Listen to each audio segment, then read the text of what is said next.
Guys നമ്മൾ 20 milli car wash shampoo 3 litre വെള്ളത്തിൽ mix ചെയ്താണ് ഈ കാണുന്നത്. അപ്പൊ ഇത് വെച്ച് നമുക്ക് കാർ വാഷ് ചെയ്ത് നോക്കാം എങ്ങനെ ഉണ്ടാവും അറിയാലോ. അപ്പൊ ഇതാണ് നമ്മൾ കാർ വാഷ് ചെയ്തതിന് ശേഷമുള്ള ലുക്ക്. അത്യാവശ്യം ഡേർട്ടൊക്കെ പോയി നല്ല വൃത്തിയായിട്ടുണ്ട്. കണ്ടോ, ഇതിന്റെ ഈ ഡോറിന്റെ സൈഡിലൊക്കെ ആയിട്ട് ചെറിയ സ്ക്രാച്ച് ഉണ്ട്. ശരിക്കും ഈ സ്ക്രാച്ച് ഒക്കെ ഒന്ന് റിമൂവ് ചെയ്യാൻ വേണ്ടിയിട്ടാണ് നമ്മൾ ഈ ഒരു കോംബോ വാങ്ങിച്ചത്. ഇനി കാർ ഉണങ്ങിയതിന് ശേഷം നമുക്ക് അത് വെച്ചൊന്ന് ട്രൈ ചെയ്ത് നോക്കാം എങ്ങനെയാണ് സ്ക്രാച്ച് ഒക്കെ റിമൂവ് ആവുന്നുണ്ടോ, പ്രൊഡക്റ്റ് കൊള്ളാമോ എന്ന് നമുക്ക് അപ്പൊ കാണാം കേട്ടോ. ഈ ഒരു മാർക്ക് കണ്ടോ, നമ്മൾ ഇവിടെയാണ് ഫസ്റ്റ് ട്രൈ ചെയ്ത് നോക്കിയത്. നമ്മൾ കുറച്ചൊരു ക്വാണ്ടിറ്റി എടുത്തിട്ട് നല്ലപോലെ ആ മാർക്കിൽ റബ്ബ് ചെയ്ത് കൊടുക്കുന്നുണ്ട്. പക്ഷെ കാര്യമായ ഒരു വ്യത്യാസമൊന്നും കാണുന്നില്ല. നല്ലപോലെ നമ്മൾ പ്രസ് ചെയ്ത് റബ്ബ് ചെയ്തിട്ടും ആ ഒരു മാർക്ക് പോകുന്നില്ല. അത് പക്ഷെ ഒരു സ്ക്രാച്ച് മാർക്കൊന്നുമല്ല, എന്തോ അതിൽ വീണിട്ട് അങ്ങനെ ഒരു പാട് പോലെ വന്നതാണ്. അതിനും സ്ക്രാച്ച് അല്ലാത്തതുകൊണ്ടാണോ പോവാത്തതെന്ന് അറിയില്ല. അതുകൊണ്ട് നമ്മൾ എന്തായാലും ഇതിവിടെ സ്റ്റോപ്പ് ചെയ്തിട്ട് സ്ക്രാച്ച് ഉള്ള ഒരു ഏരിയയിലോട്ട് പോവാണ്. ഇതേ കണ്ടോ, ഈ ഡോറിന്റെ ഈ സൈഡിൽ എവിടെയോ തട്ടി ചെറിയൊരു സ്ക്രാച്ച് വന്നതാണ്. അത്യാവശ്യം നല്ല രീതിയിൽ സ്ക്രാച്ച് ഉണ്ട്. അപ്പോൾ അവിടെ നമുക്ക് ഒന്ന് ട്രൈ ചെയ്ത് നോക്കാം. ഇതിപ്പോൾ കുറച്ച് കൂടുതൽ ക്വാണ്ടിറ്റി എടുത്തിട്ട് നമ്മൾ നല്ലപോലെ അവിടെ റബ്ബ് ചെയ്യുന്നുണ്ട്.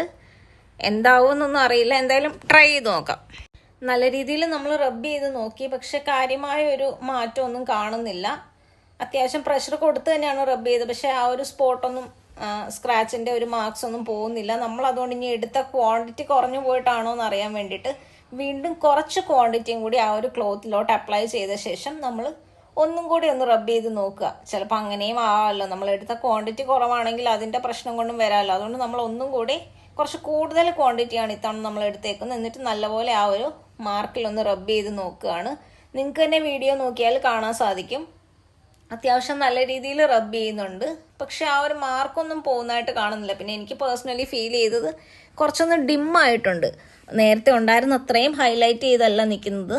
കുറച്ച് ആ ഒരു മാർക്ക് ഡിമ്മായിട്ടുണ്ട്. അതിപ്പോൾ നമ്മൾ പല വീഡിയോസിലും കണ്ടിട്ടുണ്ട്. ഇങ്ങനെ കാർ എവിടെയെങ്കിലുമൊക്കെ സ്ക്രാച്ച് ആയാലും നമ്മൾ കോൾഗേറ്റോ അങ്ങനെ ഏതെങ്കിലും ടൂത്ത് പേസ്റ്റൊക്കെ വെച്ച് തൂത്താൽ പോകുമെന്നും പറഞ്ഞ് നമ്മൾ കണ്ടിട്ടുണ്ട്. അപ്പോൾ അതൊക്കെ തേക്കുമ്പോഴും ചെറുതായിട്ടൊന്ന് ഡിമ്മാവും. ആ ഒരു സെയിം എഫക്റ്റ് അല്ലാതെ പ്രത്യേകിച്ച് അങ്ങനെ മാർക്ക് പോയതായിട്ടൊന്നും എനിക്ക് ഫീൽ ചെയ്തില്ല. അത്രേ ഉള്ളൂ.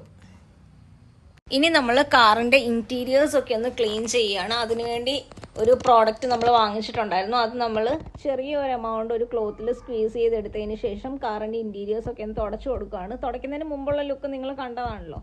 ഇപ്പം അത് വെച്ചിട്ട് നമ്മൾ തുടയ്ക്കുമ്പം ചെറിയൊരു ഗ്ലേസിങ് പോലെയൊക്കെ ഫീൽ ചെയ്യുന്നുണ്ട്. അവിടുത്തെ ആ ഒരു ഡസ്റ്റും ഡേർട്ടും ഒക്കെ പോയിട്ട് അത്യാവശ്യം നല്ല ഗ്ലേസിങ് ആയിട്ടാണ് അവിടെയൊക്കെ നമുക്ക് ഫീൽ ചെയ്യുന്നത്. ഇത് വലിയ കുഴപ്പമില്ല, അത്യാവശ്യം നല്ലൊരു പ്രോഡക്റ്റ് ആണ്. പക്ഷെ ആ ഒരു സ്ക്രാച്ച് റിമൂവൽ എനിക്ക് അത്ര ഒരു വേദിയായിട്ട് തോന്നിയില്ല.